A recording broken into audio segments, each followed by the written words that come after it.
Hello everyone. ఈరోజు మన వీడియోలో రియాక్ట్ చేసి ఫోల్డర్ స్ట్రక్చర్ గురించి తెలుసుకుందాము. ప్రీవియస్ వీడియోలో ఎలా క్రియేట్ చేసాలో చూసాము. ఇప్పుడు ఫోల్డర్ స్ట్రక్చర్ గురించి తెలుసుకుందాము. ఈ షాపింగ్ అనేది మన రియాక్ట్ యాప్ నేమ్ అనమాట. ఇది ఒకసారి ఓపెన్ చేద్దాము. ఇప్పుడు ఓపెన్ చేసినప్పుడు ఇవన్నీ కనిపిస్తున్నాయి కదా, నోట్ మాడ్యూల్స్, పబ్లిక్, ఎస్ఆర్సి అన్నీ. ఇప్పుడు నోట్ మాడ్యూల్స్ గురించి తెలుసుకుందాం. నోట్ మాడ్యూల్స్ ఎందుకు యూజ్ చేస్తారంటే మనం ఈ ప్రాజెక్ట్ని రన్ చేయడానికి కానీ, లేదా మనం రాసే కోడ్ని క్రోమ్కి అర్థమయ్యేటట్టు చేయడానికి కానీ, అంటే డామ్ ఆబ్జెక్ట్స్ అని ఉంటాయి, అవి చేయటం కానీ, ప్రతిదీ దీంట్లో అనేది యూజ్ అవుతుంది. అంటే ప్రతి మాడ్యూల్ దీంట్లో ఇన్స్టాల్ అయ్యింది, అంటే రన్ అవ్వటానికి.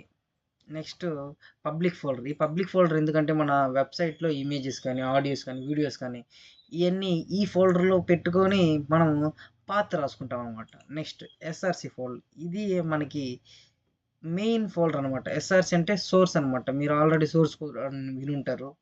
ఇలా సోర్స్ ఫైల్ అనమాట. దీంట్లో ఓన్లీ ఒక 3 మెయిన్ ఉంటాయి అనమాట పేజెస్. ఫస్ట్ ఇది మన రియాక్ట్ సింగిల్ పేజ్ వెబ్సైట్ కాబట్టి ఓన్లీ ఒక హెచ్టిఎంఎల్ ఫైల్ మాత్రమే ఉంటుందన్నమాట. ఇదిగోండి, ఇంకా ఒక్క హెచ్టిఎంఎల్ ఫైల్ కానీ ఇంకా ఏది ఉండదు అనమాట. ఓన్లీ హెచ్టిఎంఎల్ ఒక ఫైలే ఉంటుంది. ఈ ఒక్క పేజీలోకే ఏమైతే రావాలనుకుంటున్నారో దాన్ని రెండర్ చేసుకుంటాం. లైక్ రెండర్ అంటే మనకి ఏదైతే పేజ్ కావాలో దాన్ని మనం ఈ పేజ్లోకి తీసుకొని వస్తాం అనమాట. Next main dot JSX. ఈ యాప్ అనేది ఇదనమాట. దీంట్లో మనం కోడ్ అనేది రాస్తాము. ఆ కోడ్ని తీసుకొచ్చి ఇక్కడ యాడ్ చేస్తాం. లైక్ నేను ఇందాక చెప్పాను కదా రెండర్ అని, ఇక్కడ రెండర్ చేస్తాం అనమాట. ఇక్కడ రెండర్ చేయగానే మనకి జేఎస్ఎక్స్ కోడ్ ట్యాగ్స్లోకి కన్వర్ట్ అయ్యి క్రోమ్కి అర్థమయ్యేటట్టు చేసుకునేది అనమాట. ఇక్కడ యాప్ డాట్ జేఎస్ఎక్స్ అనేది మెయిన్. మనం ఏదైతే కోడ్ రాద్దాం అనుకుంటున్నామో ఆ కోడ్ అంతా ఇక్కడ రాస్తాం అనమాట. లైక్ ఏదో ఒకటి మనకు నచ్చింది ఏదైతే రాస్తాం, అంటే మనకి ఏదైతే అవుట్పుట్ రావాలో మనం ఇక్కడ చూపిస్తాం అనమాట. నెక్స్ట్ ఆల్రెడీ తెలిసిన సిఎస్ఎస్ ఫైల్స్ ఇలా ఉంటాయి అనమాట.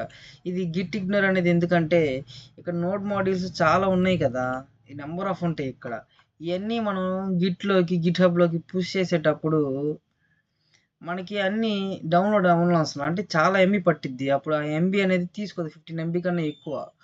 దానికోసం ఇక్కడ మనం ఏమేమి మాడ్యూల్స్ వెళ్ళాలి అని ఇక్కడ ఇస్తామన్నమాట. Next index dot HTML. ఈ ప్యాకేజ్ డాట్ జేఎస్ఎన్ అనేది ఏమేమి ప్యాకేజెస్ డౌన్లోడ్ అయ్యి ఉన్నాయి మనలో.